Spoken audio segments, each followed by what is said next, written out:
السلام علیکم ورحمۃ اللہ وبرکاتہ۔ عزیز طلبہ، اس سے پہلے والے سبق میں باب الصفات کے 7 اشعار میں سے 5 اشعار کے متعلق جو کچھ سوالات تھے آپ کے سامنے آ چکے ہیں۔ آج کے سبق میں انشاءاللہ شعر نمبر 6 اور 7 کے متعلق سوالات آپ کے سامنے پیش کیے جائیں گے۔ چھٹا شعر جو ہے آپ کے سامنے نظر آ رہا ہے، واؤن و یاؤن سکنا وانفتح قبلہما والانحراف صحیحا۔ اگلا شعر ہے، اسی سے ملا ہوا ہے وہ، فی اللام والراء وبتکریر جعل وللتفشی شین ضاد استطل۔ تو چھٹے شعر کے متعلق چند سوالات آپ سے کیے جا رہے ہیں۔ سب سے پہلا سوال تو یہی ہے کہ اس کا جو ہے شعر کا ترجمہ کریں اور ترکیب نحوی۔ اصل میں یہاں پہ ترکیب نحوی جو خاص طور سے پوچھی گئی ہے، اس میں جو ہے آپ کے ذہن کا ایک طرح سے امتحان ہے کہ اس شعر میں جو عبارت ہے یہ مکمل عبارت نہیں ہے، تو آپ جو ہے لامحالہ اس کی مکمل عبارت ڈھونڈیں گے تو واؤن یا یاؤن سکنہ سے آپ دیکھیں گے تو ان کا تعلق جو ہے ما قبل سے ہے، اور اگلا جملہ جو ہے والانحراف صحیحا، اس کا تعلق جو ہے ما بعد سے یعنی اگلے شعر سے ہے۔ اس لیے اس میں آپ کی ذہانت کا سوال ہے، اس لیے ترکیب نحوی اس میں پوچھی گئی۔ بہرحال اس شعر کا ترجمہ اور ترکیب نحوی کریں۔ دوسرا سوال وہی ہے جو عام طور سے پہلے کیا جا چکا ہے کہ اس شعر کے اندر مصنف نے کیا بیان کیا ہے، اس شعر میں کیا بیان کیا گیا ہے۔ بہت سوچ سمجھ کر کے اس کا جواب آپ کو دینا ہوگا، اس لیے کہ اس میں جو ہے 2 صفتیں ہیں لیکن دونوں جو ہے ناقص ہیں۔ کیسے ناقص ہیں؟ آپ جو ہے جب جواب اس کا لکھیں گے تو آپ کو خود سمجھ میں آ جائے گا، سمجھ کر کے جواب لکھیے۔ آگے سوال ہے کہ حروف لین کتنے اور کون کون سے ہیں؟ حروف لین کتنے ہیں اور کون کون سے ہیں؟ واو اور یا کب لین بنتے ہیں؟ یعنی واو اور یا کو لین ہونے کے لیے کیا شرط ہے؟ اس لیے کہ واو اور یا جو ہے کئی طرح سے پائے جاتے ہیں، ان کی کئی شکلیں ہیں، تو کون سی شکل میں واو اور یا جو ہے لین کہلائیں گے؟ آپ دیکھ رہے ہیں شعر کے اندر وانفتح اور صحیحا، تو اس میں سوال یہ ہے کہ انفتح اور صحیحا میں الف کیسا ہے؟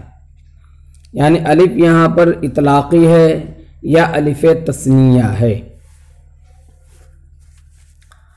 قبلہما میں ضمیر کا مرجع متعین کریں۔ شعر کے اندر ہے واؤن و یاؤن سکنا وانفتح قبلہما، تو قبلہما میں ضمیر کا مرجع متعین کریں۔ اگلا سوال ہے کہ واو اور یا کو حرکت و سکون اسی طرح سے ما قبل کی حرکات سے قطع نظر کیا کہا جاتا ہے؟ ایک تو واو اور یا پہ جو ہے حرکت آتی ہے، واو اور یا پہ سکون آتا ہے، پھر اس کے ماقبل کی حرکت دیکھی جاتی ہے، تو قطع نظر اس سے کہ واو اور یا جو ہے یہ ساکن ہیں یا متحرک ہیں، واو اور یا ساکن ہیں لیکن ان کے ماقبل کون سی حرکت ہے اس کو بھی نہیں دیکھنا ہے، نفس واو اور یا کو ان تمام چیزوں سے قطع نظر کیا کہا جاتا ہے؟ اگلا سوال ہے انحراف کے لغوی اور اصطلاحی معنی لکھیں۔ والانحراف صحیحہ جو کہا گیا، تو انحراف کا لغوی اور اصطلاحی معنی آپ کو تحریر کرنا ہے۔ آخری شعر اس باب کا باب الصفات کا ہے، فی اللام والراء وبتکریر جعل وللتفشی الشین ضادا استطل۔ اس کا اچھا سا ترجمہ کریں۔ دوسرا سوال سابقہ سوالوں کی طرح کہ اس شعر میں کیا بیان کیا گیا ہے؟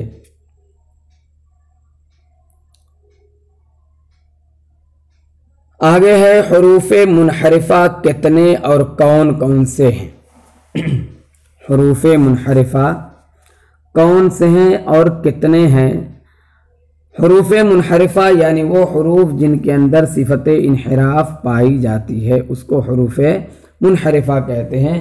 وہ حروف جو صفت انحراف سے متصف ہیں وہ کتنے ہیں اور کون کون سے ہیں؟ لام اور را میں صفت انحراف کے کیا معنی ہے؟ یہاں پر ایک سوال چھوٹ گیا، اسے آپ جو ہے حروف منحرفہ کتنے ہیں اور کون کون سے ہیں، اس کے بعد ایک سوال اور آپ بڑھا لیجئے کہ صفت انحراف کی تعریف کیا ہے؟ ماقبل میں اصل میں پوچھا جا چکا ہے لیکن پھر یہاں پر بھی جوڑ پیدا کرنے کے لیے، ربط پیدا کرنے کے لیے یہ چیز آنی چاہیے تھی۔ بہرحال تو لام اور را میں صفت انحراف کے کیا معنی ہے؟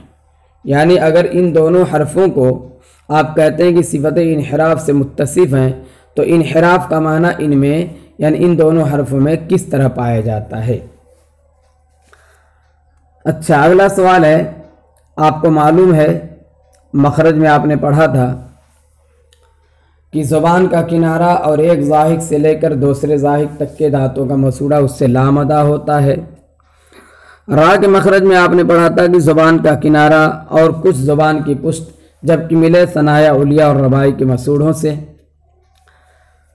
بیچ میں جو ہے نون کا مخرج بیان کیا گیا ہے کہ نون کا مخرج ہے زبان کا کنارہ اور ایک ناف سے لے کر دوسرے ناف تک کے دانتوں کا مسوڑا، تو گویا کہ لام میں ضاحک سے ضاحک تک اور را میں جو ہے ربائی سے ربائی تک یعنی 4 دانت ہیں، لام میں 8 دانت ہیں، اور نون کے مخرج میں جو ہے ایک ناف سے دوسرے ناف تک کا مسوڑا لگتا ہے یعنی 6 دانت کا مسوڑا۔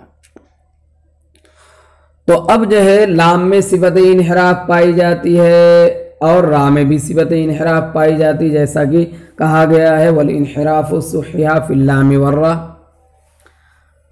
تو سوال یہ ہے کہ دونوں کے بیچ میں جو نون ہے اس میں صفت انحراف ہے یا نہیں؟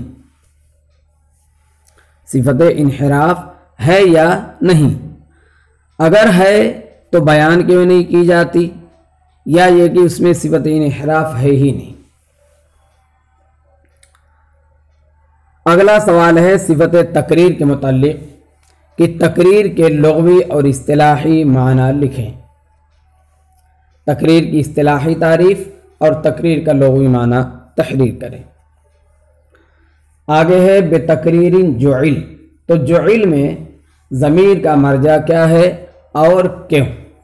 ضمیر کا مرجع جو ہے ماقبل میں جو ذکر کیا گیا ہے اس کو متعین کریں اور یہ بھی بتائیں کہ جو آپ مرجع متعین کر رہے ہیں کیوں کر رہے ہیں، اس کی دلیل کیا ہے۔ تقریر کی کتنی اور کون کون سی قسمیں ہیں؟ صفت تقریر کتنی طرح سے پائی جاتی ہے اور اس کی کتنی قسمیں ہیں، اور وہ قسموں کا نام بھی لکھیے کہ کون کون سی ہیں۔ میں نے آپ کو بتلایا تھا کہ بہت سے سوالات سابقہ سوالات کے جوابات ہوتے ہیں، اس لیے آپ ذرا ذہن سے کام لیں تو جواب بھی مل سکتا ہے۔ اگلا سوال ہے تقریر مظہر اور تقریر مخفی میں کیا فرق ہے؟ تقریر مظہر اور تقریر مخفی میں کیا فرق ہے؟ یعنی تقریر مظہر کسے کہتے ہیں اور تقریر مخفی کسے کہتے ہیں؟ پھر اس کے بعد سوال ہے کہ تقریر مظہر اور مخفی کا حکم کیا ہے؟ یعنی تقریر مظہر کو ادا کرنا ہے یا اس سے بچنا ہے، تقریر مخفی ادا کرنا ہے یا بچنا ہے۔ اگلا سوال ہے کہ تقریر یہ ادائی صفت ہے یا احترازی صفت ہے؟ کیونکہ بعض لوگ تو کہتے ہیں کہ یہ احترازی ہے اور بعض کہتے ہیں کہ ادائی ہے، تو آپ جو ہے سمجھ کر کے بتلائیں کہ تقریر ادائی صفت ہے یا احترازی ہے۔ اور اگر آپ یہ کہتے ہیں کہ تقریر ادائی بھی ہے احترازی بھی ہے تو بظاہر متضاد بات ہے کہ ادائی بھی ہو اور احترازی بھی ہو۔ اگر متضاد نہیں ہے تو اس میں جو ہے تطبیق کی کیا صورت ہے؟ یعنی یہ سوال کا جواب دیں گے تقریر ادائی صفت ہے یا احترازی، تو آپ کو یہ دونوں جواب دینا پڑے گا کہ تقریر جو ہے ادائی صفت بھی ہے اور احترازی صفت بھی ہے، لیکن اس کا مصداق متعین کرنا پڑے گا۔ تو اس پہ ضرور سوال کوئی کرے گا کہ جب ادائی اور احترازی دونوں متضاد ہیں تو یہ تو متضاد چیزوں کا ایک ساتھ جمع ہونا لازم آتا ہے، تو یہ دونوں کیسے صحیح ہوں گی، جمع کیسے ہوں گی؟ تو اس کا جواب آپ دیں گے، آپ کو جو ہے تفصیل کے ساتھ اس کا جواب بتایا جا چکا ہے۔ اگلی صفت ہے تفشی۔ تفشی کے لغوی اور اصطلاحی معنی لکھیں۔ مصنف نے بتلایا ہے للتفشی الشین، حالانکہ ہونا چاہیے تھا الشین للتفشی، تو للتفشی الشین میں تقدیم و تاخیر کیوں ہے؟ اچھا، بہرحال تفشی کے لیے انتشار ریح فی الفم کتنی مقدار میں شرط ہے؟ یعنی ماقبل میں بھی اس طرح کا سوال آیا تھا، جیسے حروف مستعلیہ کے اندر کہ کاف کو حروف مستعلیہ میں شمار کیوں نہیں کیا جاتا، جبکہ کاف کی ادائیگی میں بھی جو ہے زبان کی جڑ اوپر کو اٹھتی ہے۔ اسی طرح حروف مطبقہ کے اندر بھی سوال کیا گیا تھا کہ جیم شین یا غیر مدہ کو حروف مطبقہ میں کیوں نہیں شمار کیا جاتا۔ اسی طرح جو ہے حروف مزلقہ کے اندر صاد زا سین کو، سا دال ظا کو، اسی طرح سے جو ہے تا دال طا کو کیوں نہیں شمار کیا گیا، اس کی وجہ آپ کے سامنے آئی۔ تو ایسے ہی جو ہے تفشی کے لیے انتشار ریح فی الفم یعنی منہ میں ہوا کا پھیلنا کتنی مقدار میں شرط ہے، وہ اس لیے پوچھا جا رہا ہے کہ اگلا سوال اس کے متعلق آپ کو بتانا ہوگا۔ اگلا سوال اس میں اسی سے متعلق آ رہا ہے۔ پہلے اس سے حروف تفشی کتنے اور کون کون سے ہیں؟ حروف تفشی کتنے اور کون کون سے ہیں؟ ظاہر سی بات اگر آپ نے سمجھ لیا ہے اس سوال کو کہ تفشی کے لیے انتشار ریح فی الفم کتنی مقدار میں شرط ہے، تو آپ کو جو ہے حرف تفشی کو نکالنے میں بالکل آسانی ہوگی اور آپ کو کوئی دشواری نہیں ہوگی اور آپ فوراً جو اسے نکال سکتے ہیں۔ اگلا سوال ہے کہ جن لوگوں نے فا، ضاد، ہا، سا اور سین وغیرہ کو تفشی میں شمار کیا ہے، کیا یہ صحیح ہے؟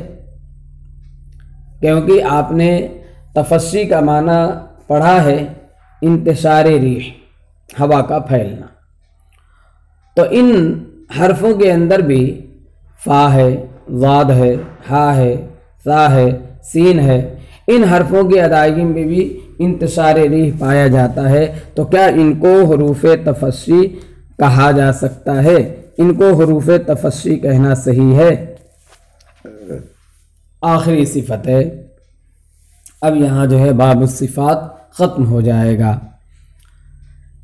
استطالت کے لغوی اور اصطلاحی معنی بیان کریں۔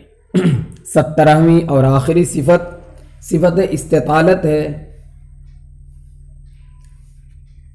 صفات غیر متضادہ میں سے آخری صفت ہے، اور پورے صفات لازمہ میں سے بھی جو آخری صفت ہے صفت استطالت۔ تو مصنف نے فرمایا تھا وَزَادَنِ اسْتَطِلْ، اور زاد میں صفت استطالت ادا کرو۔ تو استطالت کا لغوی اور اصطلاحی معنی آپ کو بتلانا ہے کہ استطالت کے لغوی اور اصطلاحی معنی کیا ہے۔ بہرحال یہاں ایک سوال یہ ہوتا ہے، استطالت میں درازی کا معنی پایا جاتا ہے، اور درازی جو ہے حروف مدہ کے اندر بھی ہوتی ہے، حروف مدہ کو بھی کھینچا جاتا ہے۔ تو پھر جو ہے استطالت اور حروف مدہ کی طوالت میں کیا فرق ہے؟ یعنی حرف استطالت بھی لمبا ہوتا ہے تو کس طرح سے وہ لمبا ہوتا ہے، اور حروف مدہ کے اندر جو طوالت پائی جاتی ہے اس میں کس طرح کی طوالت ہے، یعنی دونوں کے اندر فرق کیا ہے، یعنی طوالت دونوں میں ہے تو من وجہن دونوں یکساں ہو گئے۔ تو اس لیے جو ہے پوچھا جا رہا ہے کہ صفت استطالت اور حروف مدہ کی طوالت میں کیا فرق ہے۔ امید ہے کہ آپ ان تمام سوالات کو اچھی طرح سمجھیں گے اور ان کے جوابات لکھنے کی کوشش کریں گے، اور اللہ سے اس کی توفیق مانگیں گے کہ آپ کو یہ کام کرنا جو ہے آسان ہو جائے۔ وما توفیقی الا باللہ۔ السلام علیکم ورحمۃ اللہ۔